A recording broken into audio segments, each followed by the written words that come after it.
This lecture is going to be over the production of X-rays in chapter 3. It'll be one of two parts where we're going over how these things are produced and what characteristics we might observe. Here's good old Conrad Roentgen, who discovered or was studying cathode rays in a gas discharge tube in 1895, and got a picture here. I think that's of his wife's hand, if I'm not mistaken. Anyway, he played around with this thing long enough to regret it, and the fact that he perished, I think, due to that. So what is the process here? X-rays are produced when high energy electrons from the cathode, in response to electrical potential difference, slam into the anode at a high speed and interact with the tungsten on the anode focal tract. Now that seems like a lot of words there. What does all of that mean? We are going to take this apart bit by bit, and we'll, without getting too much into the engineering of the tube, we'll talk about what it is that's going on here. You can see a Coolidge tube here. You can see a Crookes tube here. These are the kinds of things that people played around with towards the turn of the 20th century in order to be able to try to get this phenomenon to happen such that they can study it. All right, so you've got a cathode that's sort of rudimentarily drawn here, same thing with the anode, and you have a rotating target here. And what's going to happen is the electrons are going to be boiled off here. They're going to strike the anode, and when they do, they're going to hit a particular target. And when they do, that interaction there with the target is going to produce rays that come out, and these are the ones that are used in order to be able to take pictures. So all of this is going to be enclosed within a glass envelope. We're going to have two electrodes. One is a cathode, the other is an anode.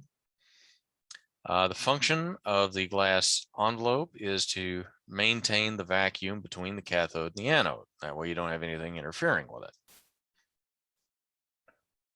Now, what is it that you're going to need in addition to what I've just told you? Well, we're going to need some sort of thermionic cloud or thermionic emission of those electrons. You're going to have that cloud emit electrons, which are going to go and hit the target. And when they get close to the target, the interactions are going to occur within 1/4 to 1/2 millimeter of the target surface. And that'll be important a little later. So the cathode assembly, you can see it right down here. The filament end of the X-ray tube is what we're going to be looking at. You can see the filament right there.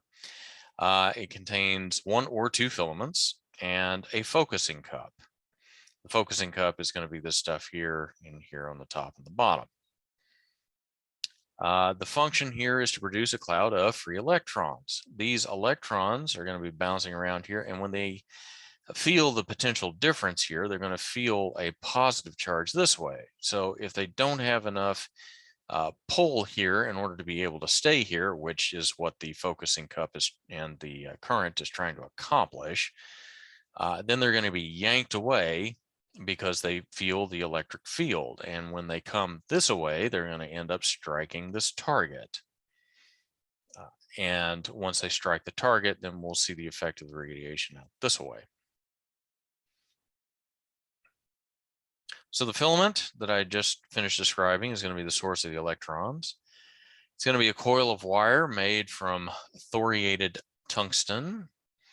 This is because we're going to need to be able to withstand a fairly high temperature. And a lot of substances aren't going to be able to make it to that point. Tungsten can, so that's why it's used. Filament can be of 2 different lengths. This is for a larger focal spot. That's why it's longer. This is for a tighter focal spot.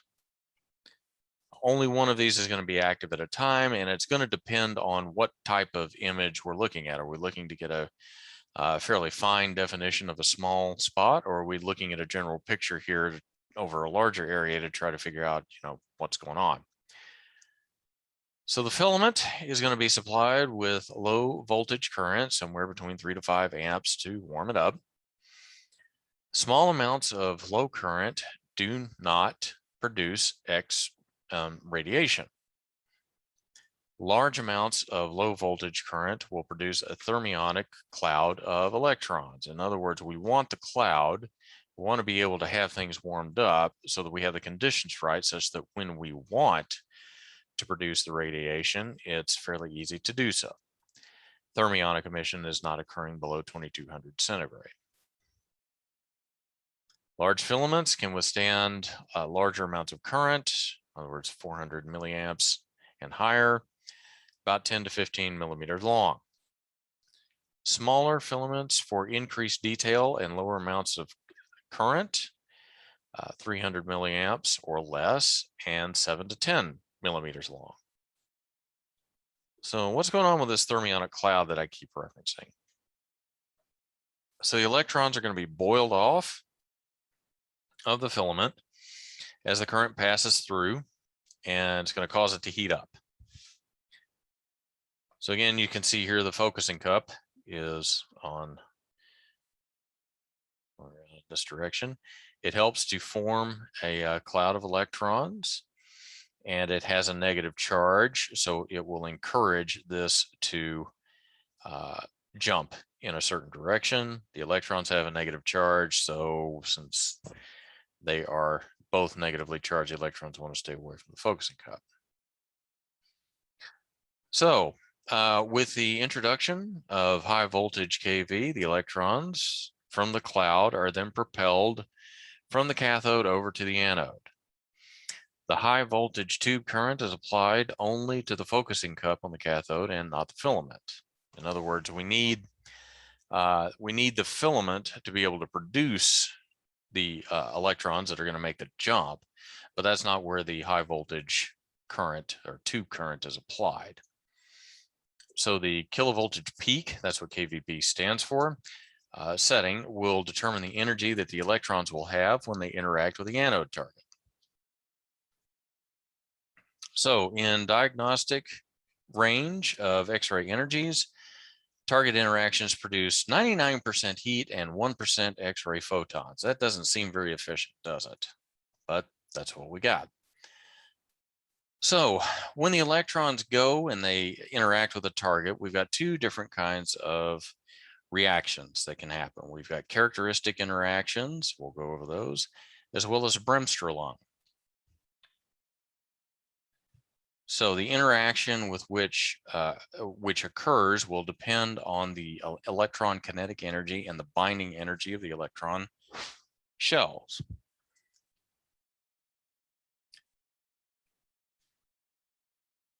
So again, here we have filaments are of different lengths. We have the spatial resolution better with small than it is the large. With the introduction of the high voltage KV, the electrons from the thermionic cloud are propelled from the cathode towards the anode, and the high voltage tube current is applied only to the focusing cup and not the filament. We've been through that. The KVP setting determines the energy that they have when they strike the anode. So let's say we've got a rotating anode here. We've got, and all of this is in case you got a lead shield out here. You've got useful X-rays as opposed to the non-useful X-rays coming through. You got the cathode and then the anode.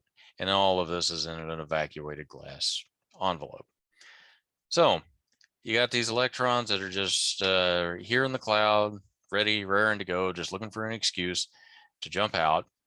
And with this rotating here, you've got a target for them to jump to. So they jump here, and then when they do, there's an interaction here that causes X-rays to go in, well, several different directions, but the ones that end up being useful are going to be pointed out in this direction. So the anode, we talked about the cathode, which has the electrons. So the anode is going to be the positive side of the X-ray tube. It's going to contain the stator, the rotor, and shaft assembly. And it can be rotating or it can be stationary. It just depends on how it's designed. So this anode assembly serves as a target surface for the generation of X-ray photons.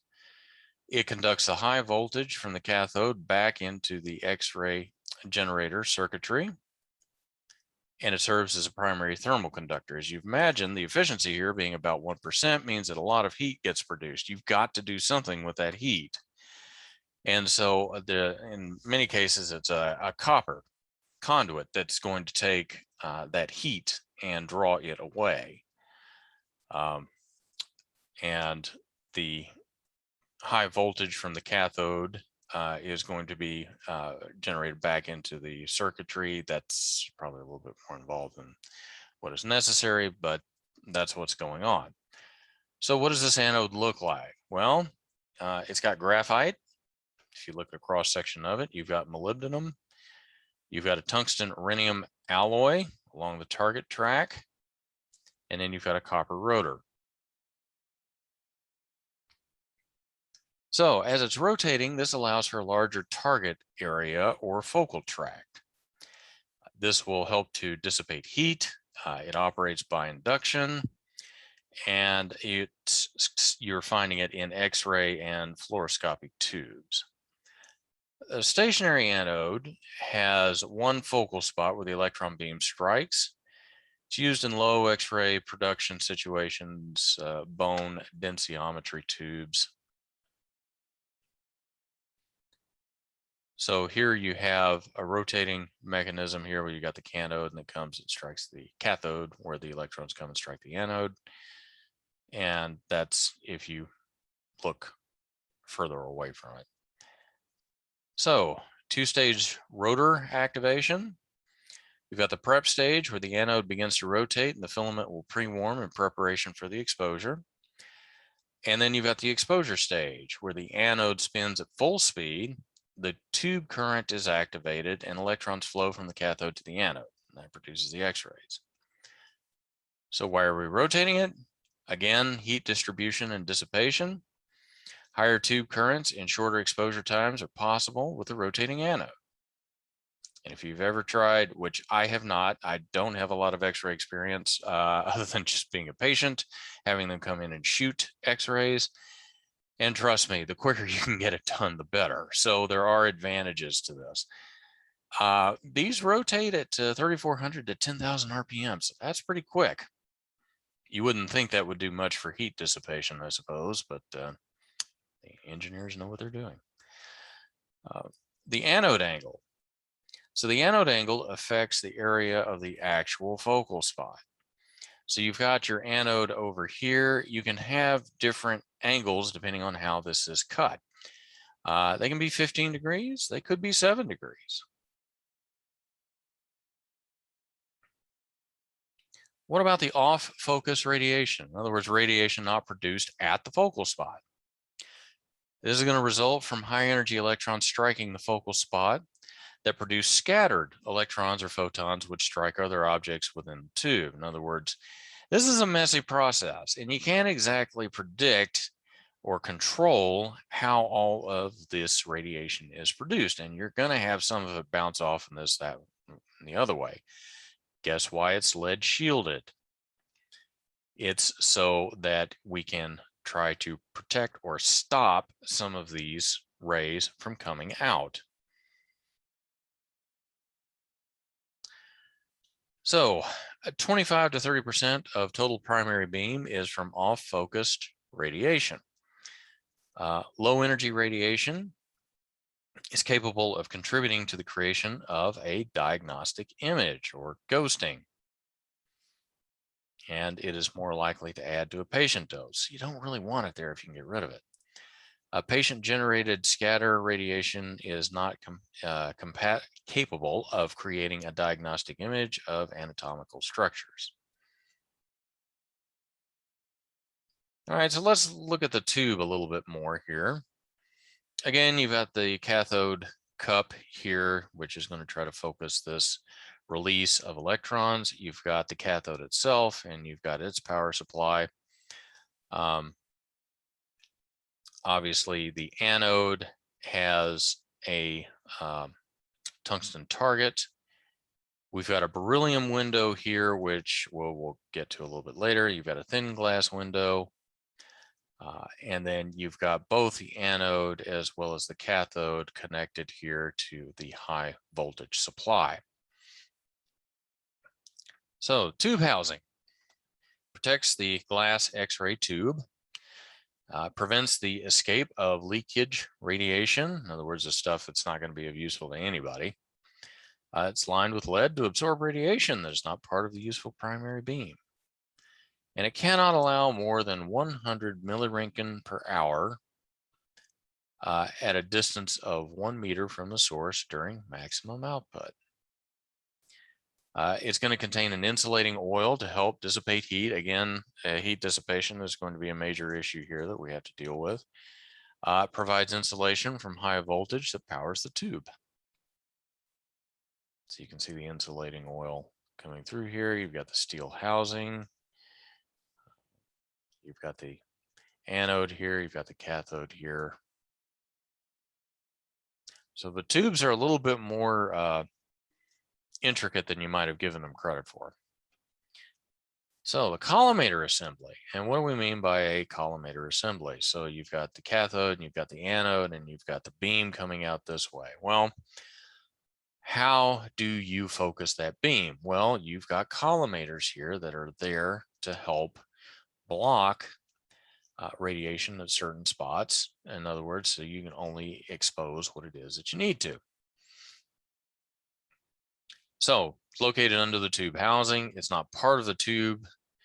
It contains 2 sets of lead shutters, which you can kind of see here. The knobs to control the longitudinal and horizontal fields. A light beam reflecting off a mirror simulates the path of the X-ray photons. In other words, if you turn on the light source, you can get an idea as to what it is that's going to end up being exposed without actually running the exposure.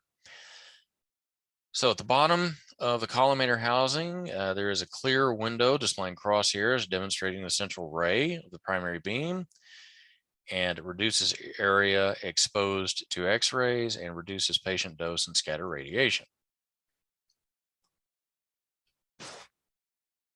So line focus principle, we've got an actual focal spot, an effective focal spot, an anode heel effect, and then the central ray. So for the actual focal spot, this is the point where the electrons from the cathode actually strike the anode. So you got the cathode over here and you got the anode here.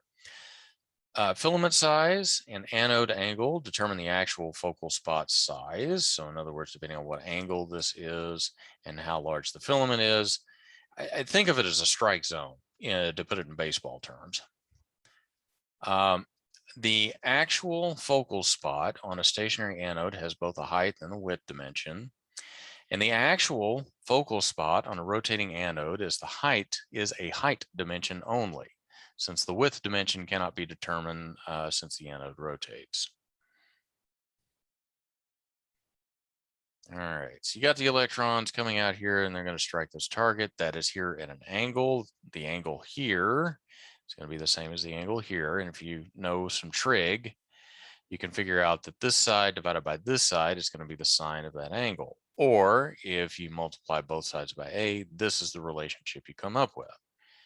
So this is going to be your width right here. But what about the effective focal spot? This is the focal spot projected onto the patient and the image receptor. The effective focal spot size is smaller than the actual focal spot size because of the angle in the anode. The size of the effective focal spot will change with the rotor angle. As the anode angle decreases, the effective focal spot size decreases. So as one decreases, so does the other. So a 7-degree rotator angle will have a smaller effective focal spot when compared to a 15-degree rotor angle. So the effective focal spot is where the X-rays exit the target and are projected onto the patient.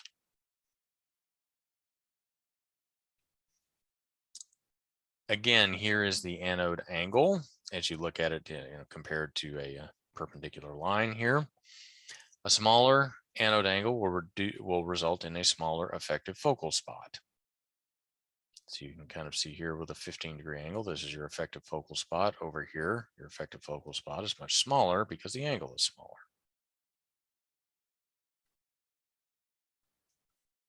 The most common anode angle is going to be 12 degrees, although it can vary from 7 degrees to 17.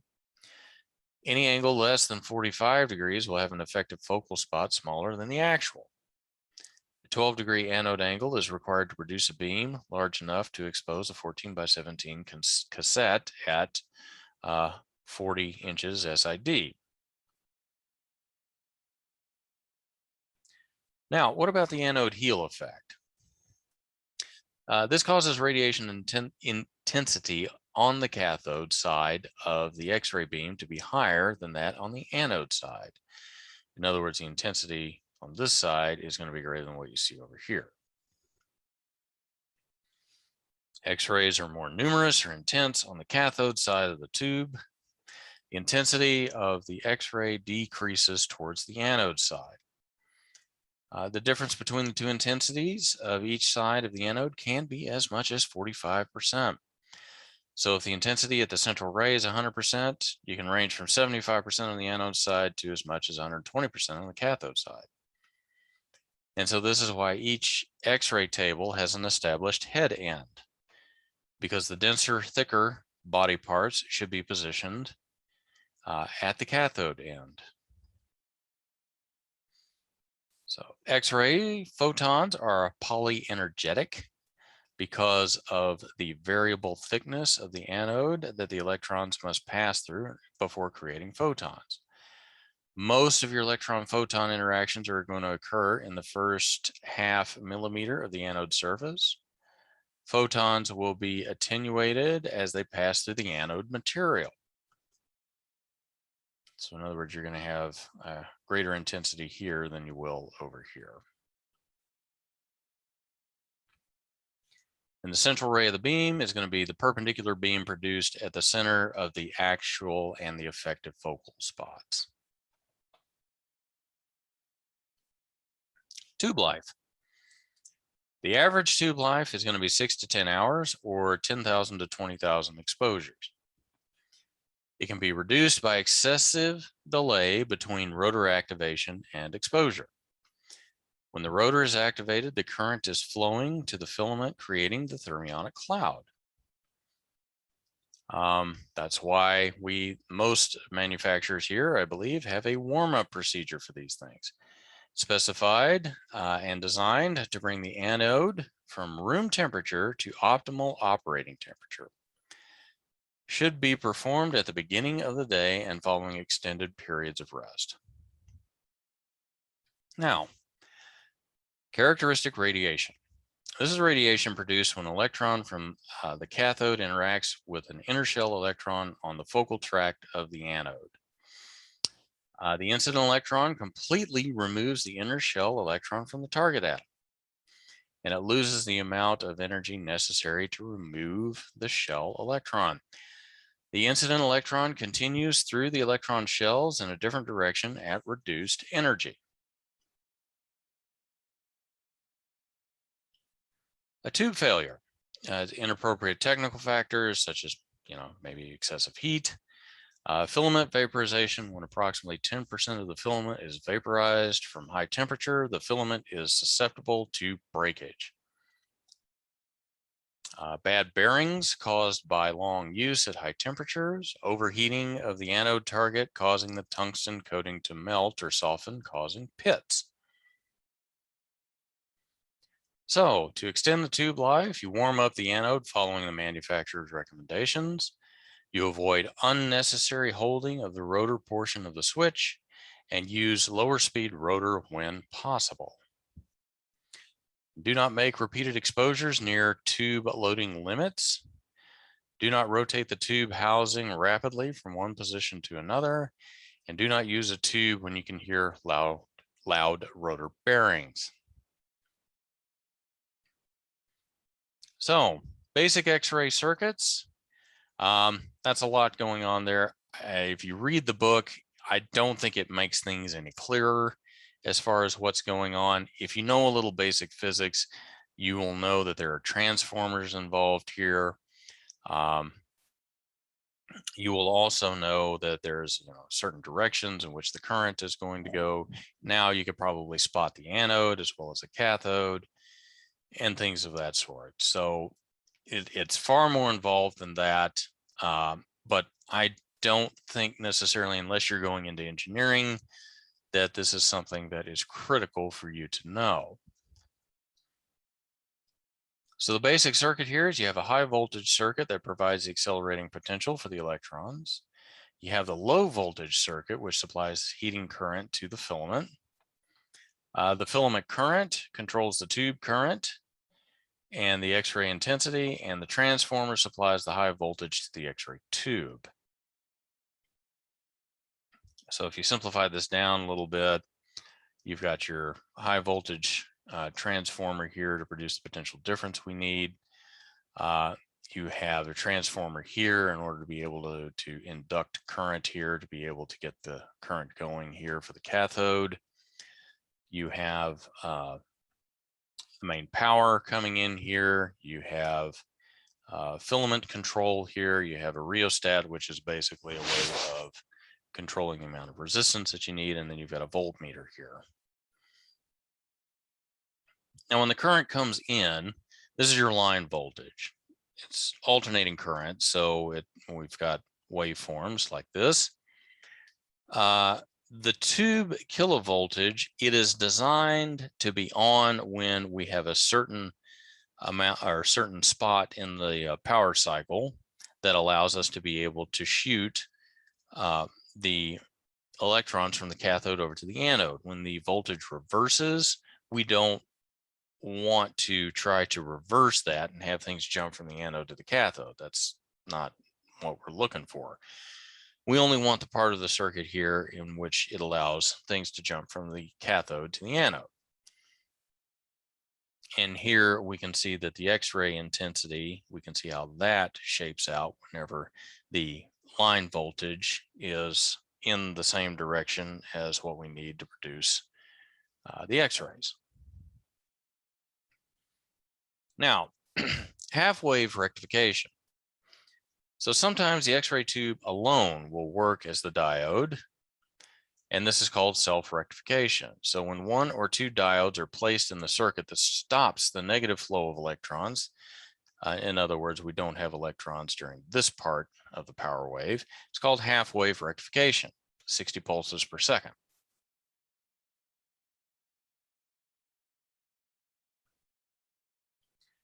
What we have here is going to be full wave rectification, where we have full wave rectified X-ray machines contain at least 4 diodes, and it changes the polarity of the negative half of the wave. So rather than just have it down here, guess what? We're going to have it up here with the rest of them.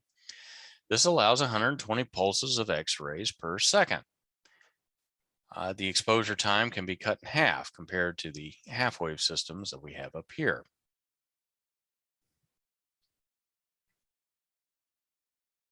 If 3 phases of power are combined with the phase off by 1 step, the normal reduction of voltage back to 0 is removed. And this is commonly called the ripple effect. And I don't think this is what we've got here. So we've got our input power here. And so we've got a ripple effect here when we have, if we just look at the top lines, top parts of these lines here.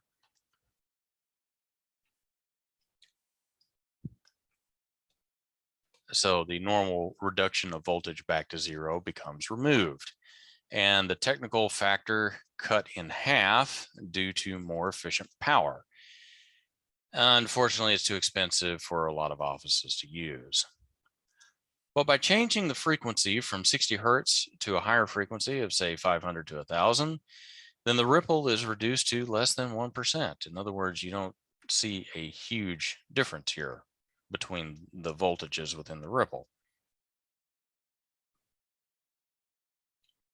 So Single phase machines operating on 220 volts or even 110 are more efficient than machines operating on 3-phase power. Here you can see all types of X-ray generators. Again, that I'm not exactly sure how important that is for you guys, but that is what's going on. If you have a constant potential or high frequency generator, you can get to where you've got a constant voltage going all the time.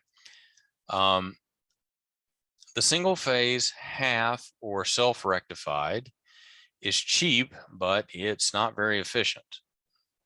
If you have a full wave rectification, that's certainly going to be better. 3-phase is expensive to install, but cheaper to maintain. And it's pretty costly for most offices, and 6-pulse is less costly than the 12-pulse. High frequency, very efficient and works with single or 3-phase power. Stored energy works on conventional 110 volt power, but batteries have to be replaced.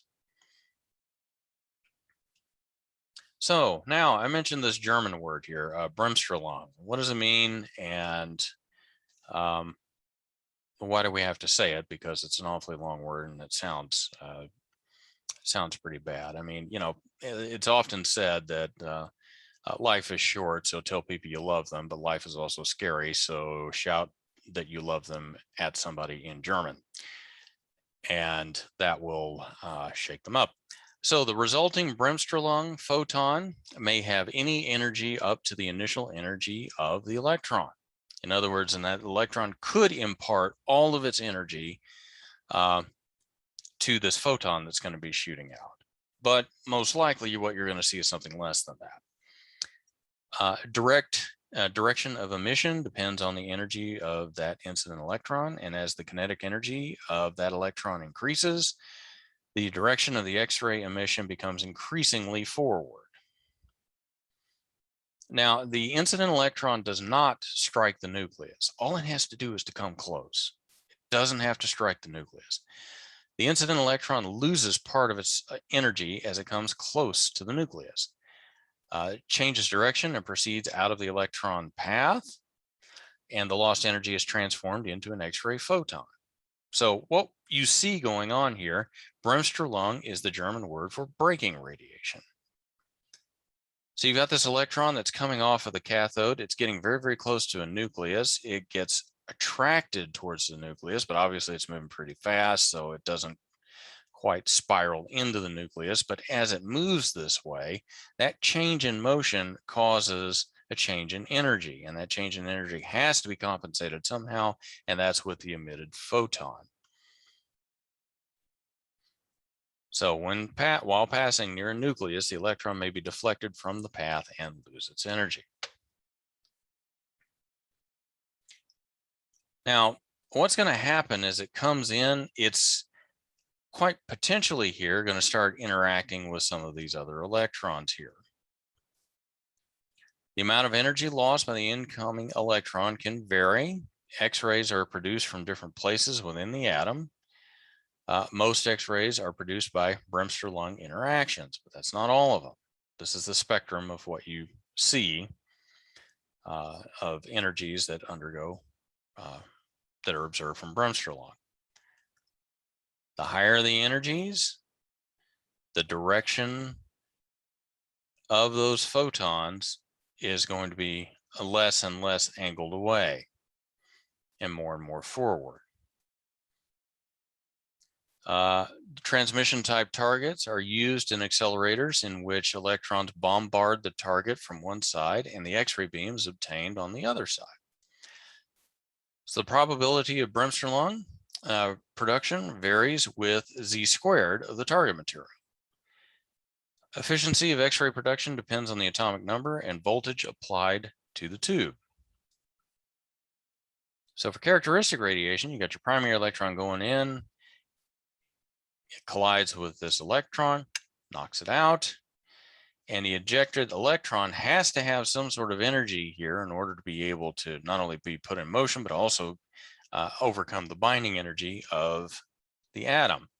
And because of that, in order to conserve not only energy, but momentum, whatever that change in energy is, some of which is used to get out of the atom, that change in energy and momentum has to be reflected in that primary electron as it was coming through. So whatever energy this is using, this is deducted from this and its path is changed.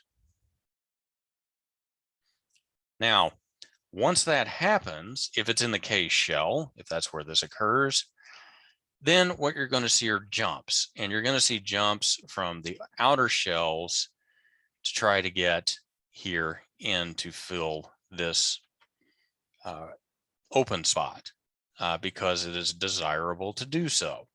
And because of that, you will see radiation emitted when that jump happens. So if an incident electron knocks out a K shell electron and the resulting hole is filled by an M shell electron, whose space is then filled by a P shell electron, what are the energies of the two resultant characteristic photons produced? Well, you've got the jump from M to K, and then you've got the jump from P to M. So you take the differences here as you go from shell to shell, and these are what you're going to see. So you've got the jump here from L to M, and then L to K, or from M to L, and then from L to K. You're seeing those that energy being released. And then over here, the P to M, you're seeing the difference from N to M, and then O to N, and then P to O, which is a lot. Throw all that together, that's what you're going to see.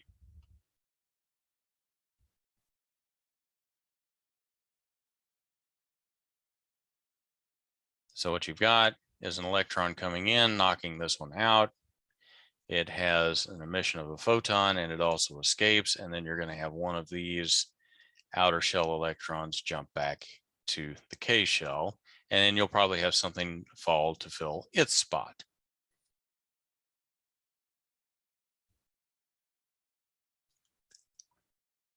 Now, all of these energies are going to be equal to the difference in the binding energy of the orbital electrons, which means they're going to be discrete energy values.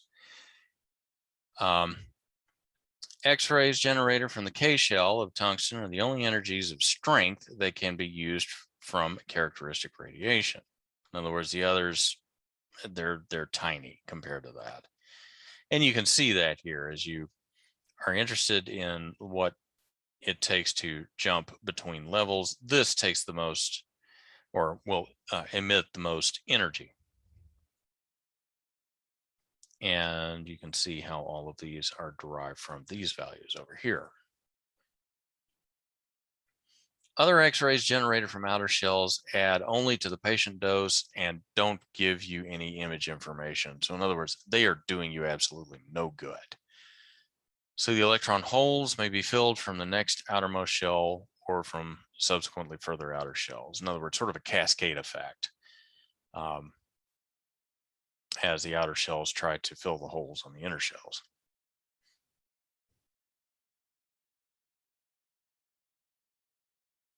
So we all know that the energy is radiated in the form of electromagnetic radiation, or light to some extent.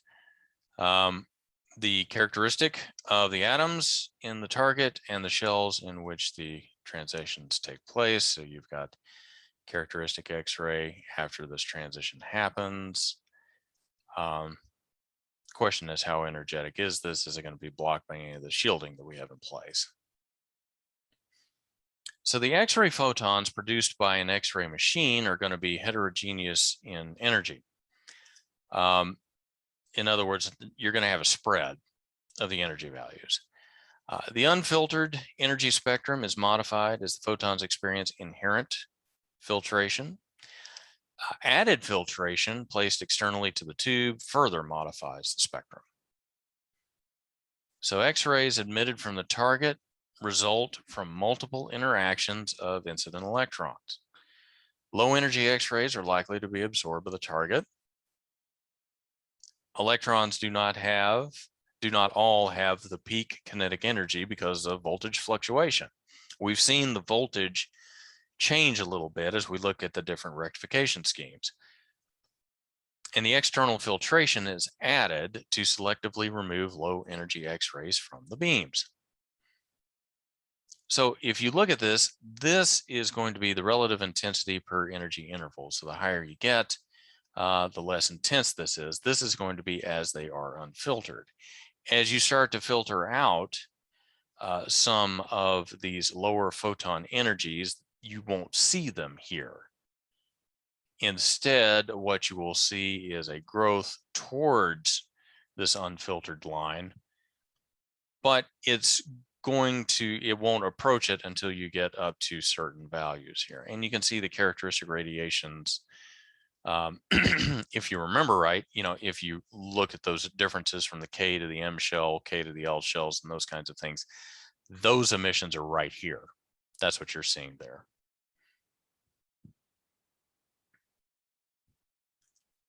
Operating characteristics. So filament current affects the emission of electrons from the filament and the tube current. The output of an X-ray machine can be expressed in terms of the ionization it produces in air. Exposure measures ionization per unit mass of air. That's exposure. It won't be dose, radiation dose, which is something we will get to a little bit later. This is exposure. It's ionization per unit mass of air. Added filtration is going to enrich the beam with higher energy photons by absorbing the lower energy components of the spectrum. In other words, it's pruning out the lower energies and keeping the higher energies. And as that filtration increases, the transmitted beam hardens. The beam achieves higher average energy and greater penetrating power. The addition of filtration improves the penetrating power of the beam, which we just went over. Increasing the voltage across the tube will do the same thing. A proper combination of voltage and filtration is required to achieve desired hardening of the beam. In other words, limiting the lower energy components, trying to get rid of them, as well as acceptable intensity. So the average X-ray energy is approximately 1/3 of the maximum energy, or the kilovoltage peak. Incident electron from the cathode avoids all electrons as it passes near the nucleus of the tungsten atom, which is kind of amazing when you think about it, but that's what happens on the anode focal tract. An electrostatic attraction between the incident electron and nucleus occurs. As you might expect, it's attracted to that positive part of the nucleus. Characteristic X-ray spectrum. We have discrete energy levels representing the characteristic of each electron shell, with 69 keV being the strongest. And then you have others that are way down the list. A bell-shaped curve ranging from 0 to the maximum kV setting, or kVp. So you've got the spread there. As you might imagine, you're seeing the peak here at about around 1/3 of what you were seeing up here. It may change the shape of the emission spectrum by making technical factor changes. Now, increasing the MA will increase the number of incident electrons flowing from the cathode to the anode. In other words, you increase the current, you've got more electrons that have more energy in order to be able to take advantage of that potential difference, and they zoom across. So increasing the current gives you a bigger cloud. That's one way you can look at it. And a bigger cloud means more incident electrons, which means more photons. So a change in the milliamps results in a directly proportional change in the amplitude of the X-ray emission spectrum at all energies. It increases the quantity.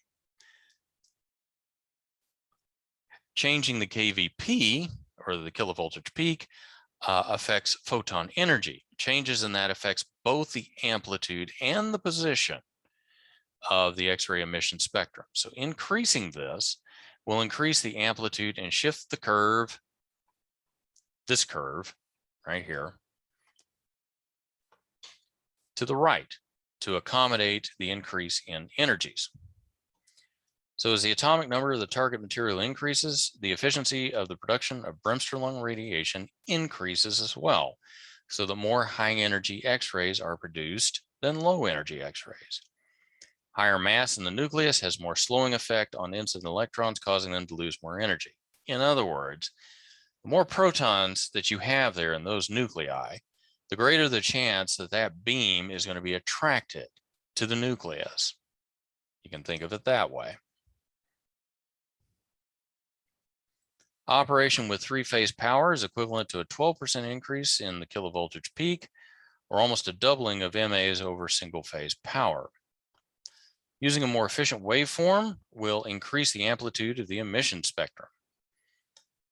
Requires an adjustment in technical factors when exposing the same patient with different equipment using different waveforms. So the purpose of the filtration is to increase the effective energy of the X-ray beam. It's to harden it, and it increases the amount of penetrating power left for photons in that beam. Filtration improves the overall quality of the X-ray beam by removing the low energy portion, and a quantity of low energy X-ray photons in the beam are removed and acts to increase the average energy. That's the basics here of the production of X-rays. I'll have another lecture here over medical imaging, and then I will also have some lectures over the problems as well.